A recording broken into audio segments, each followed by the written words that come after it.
Boa noite a todos.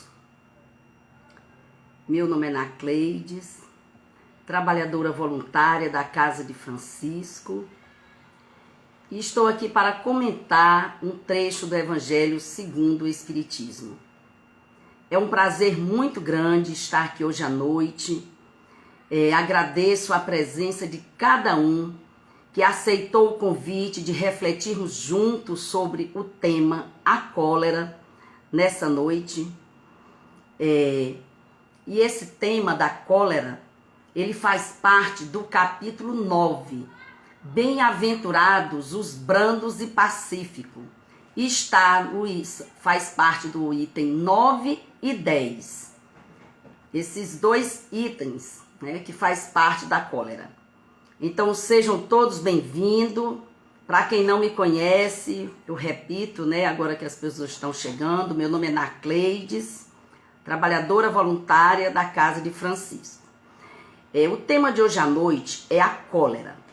Os dicionários, eles definem cólera como sendo o sentimento violento demonstrado por alguém diante de uma situação revoltante. Essa situação onde nós botamos para fora todo o nosso instinto animal. Normalmente, nós atribuímos sempre um sentido negativo à cólera, mas há situações em que esse instinto, essa força que surge com o tamanho ímpeto, também tem seu efeito positivo. Que, por exemplo, quando alguém está num perigo, e uma pessoa percebe, tomada daquele impulso, daquele instinto violento, ela é capaz, inclusive, de levantar um peso tão grande para salvar alguém, ou de fazer um esforço tão grande ao passar por uma área em chamas para salvar, por exemplo, o seu filho que está dentro de uma casa. Então, isso é aquele instinto violento que surge. Nesse caso, do exemplo que eu citei, é positivo. Mas, normalmente, o que a gente vê são pessoas se encolerizando por qualquer motivo banal. Então, hoje é o tema que eu quero refletir com vocês. Exatamente para que a gente possa se conhecer um pouco mais e saber como agir nesses momentos que nos surgem esses impulsos, porque a nossa inferioridade ainda faz com que essas situações aconteçam. Eu vou ler aqui o trecho do Evangelho. Eu vou ler uns 3 trechinhos, porque é o item 9 e 10. Então, vou pegar um pouquinho de cada devido ao tempo, Não é possível a gente ler na íntegra, mas em casa vocês poderão ler. A cólera. O orgulho vos induz a julgar-vos mais do que sois, a não suportardes uma comparação que vos possa rebaixar. Pesquisai a origem desses acessos de demência passageira que vos assemelham ao bruto, fazendo-vos perder o sangue frio e a razão. Pesquisai, e quase sempre deparareis com o orgulho ferido. Em seu frenesi, o homem colérico a tudo se atira, à natureza bruta, aos objetos inanimados, quebrando-lhes, porque não lhes obedecem. O corpo não dá cólera àquele que não a tem, do mesmo modo que não dá os outros vícios. Todas as virtudes e todos os vícios são inerentes ao espírito. Ou seja, eu vou parar por aqui. Já temos motivos aqui para reflexões, material para boas reflexões. O estado de cólera, ou a raiva, como normalmente chamamos, ela é capaz, meus irmãos, de liberar inúmeras toxinas, de prejudicar o nosso fígado, a vesícula biliar, atacar o nosso estômago, os olhos. Ou seja, a cólera, ela desarranja a nossa saúde. A nossa pressão, por exemplo, arterial, no momento de cólera, ela vai lá para cima. Então, a gente precisa se policiar muito para que a gente não chegue a esse estado. Esse título, a cólera, né, ele foi esclarecido por dois espíritos.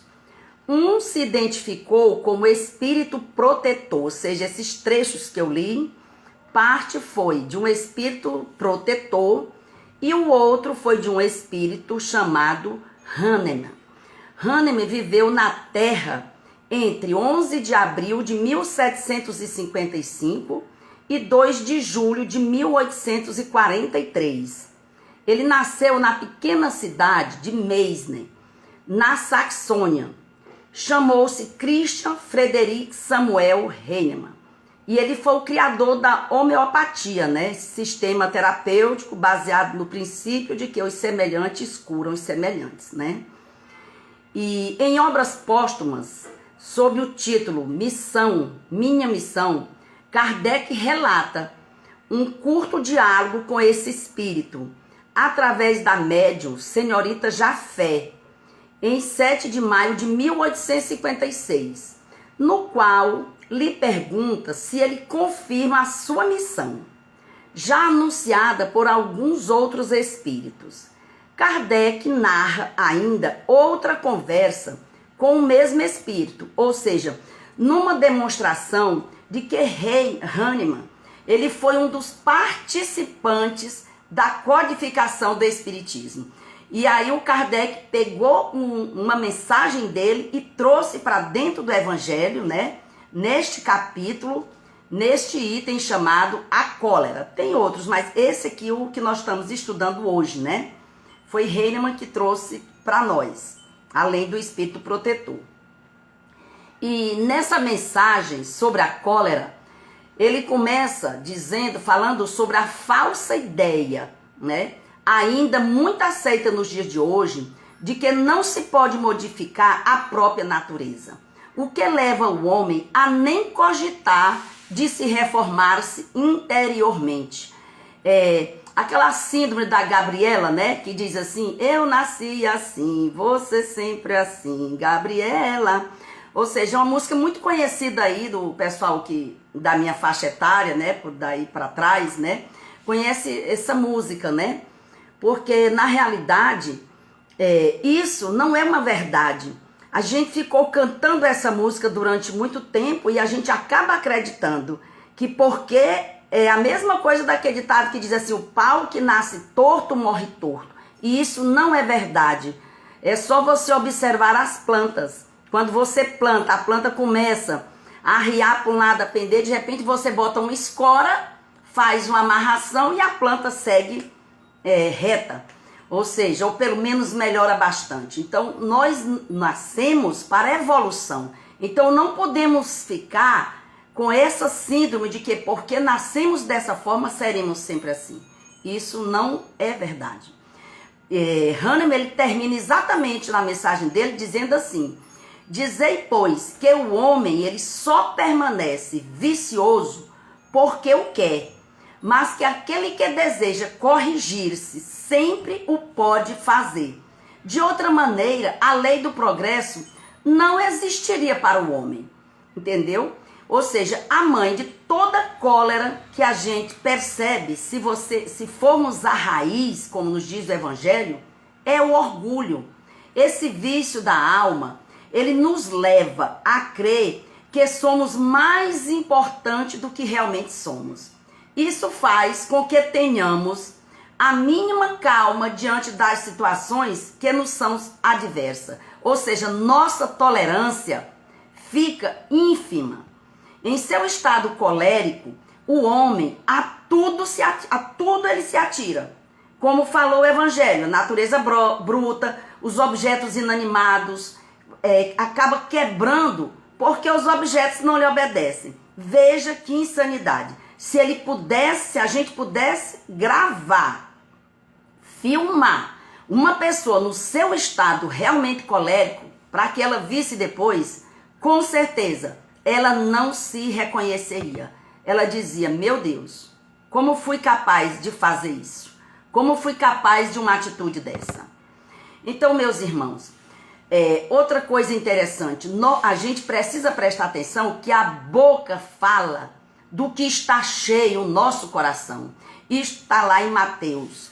Então veja bem, o que nós precisamos fazer? É cada vez mais colocar dentro de nós pensamentos de serenidade, pensamentos de não reagir negativamente diante das coisas, e sim agir com bom senso, com a razão. E antes da gente encher, a boca de qualquer palavra, vamos primeiro preencher o nosso coração com amor, com bons sentimentos.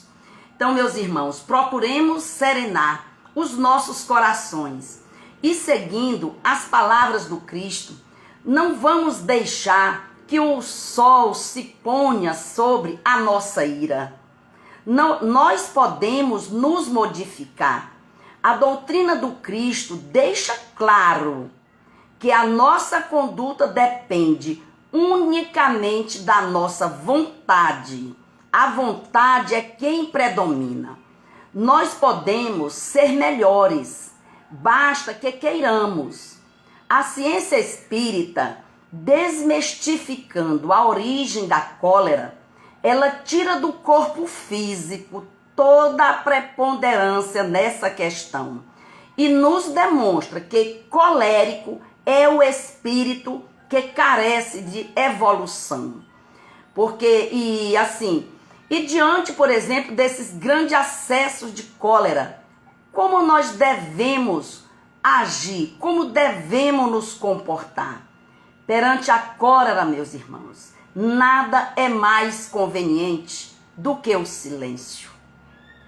Nesses momentos, quando você percebe alguém num tremendo descontrole emocional, não queira discutir com essa pessoa, não se iguale, não entre nessa frequência, nesse tipo de energia. Simplesmente silencie, porque aí o outro não vai ter com quem discutir e ele vai acabar se calando e vai perceber o ridículo da situação. Então, quando alguém lhe provocar, quando alguém lhe irritar, lembre-se da água da paciência. Pegue um copo de água, beba um pouco, mas conserve o resto na sua boca. Não ponha a água fora e nem engula. Enquanto durar a tentação de responder, deixe a água banhando a língua. Esta é a água da paz chamada, da paz que trabalha a nossa paciência. Outra técnica que eu gosto de usar muito nesses momentos, porque eu já fui testemunha, já passei por muitas situações em que pessoas bastante encolerizadas, próximas a mim, e eu já tive que passar por esses momentos. Nessa hora, às vezes, não tem água. Nessa hora, não tem nenhuma outra coisa que você esteja à mão. Mas tem a coisa mais importante, além do silêncio. Preste atenção na sua respiração. Na sua respiração. Simplesmente respire para serenar os seus batimentos cardíacos e eleve o seu pensamento a Deus em prece. Enquanto o outro esbraveja, você ora, você silencia e escuta o batimento do seu coração. Dessa forma, meu irmão, as coisas irão se acalmar e posteriormente você conversa com essa pessoa que estava encolerizada. O verdadeiro espírita não é o que crê nas comunicações, mas o que procura aproveitar os ensinamentos dos espíritos. porque de nada adianta crer se sua crença não o faz dar sequer um passo na senda do progresso e não o torna melhor para o próximo. Allan Kardec, essa citação é de Allan Kardec, porque ele diz que o verdadeiro espírita é aquele que procura se melhorar. O espiritismo veio para o avanço moral da humanidade. Então não vamos nos deixar encolerizar por qualquer motivo e tenhamos a sabedoria de agir quando percebermos essa situação à nossa volta. E para finalizar, eu quero trazer uma citação de Chico Xavier, que diz assim: fico triste quando alguém me ofende, mas com certeza eu ficaria mais triste se fosse eu o ofensor. Magoar alguém é terrível. Então, meus irmãos, fiquemos com essas reflexões de hoje. Desejo antecipadamente a todos um feliz Natal. Um Natal cheio de luz, um Natal cheio de reflexões e que na noite de Natal possamos homenagear o verdadeiro aniversariante, a verdadeira pessoa que nós devemos homenagear e colocar nos nossos corações e ensinar os nossos filhos que a verdadeira figura do Natal chama-se Jesus Cristo.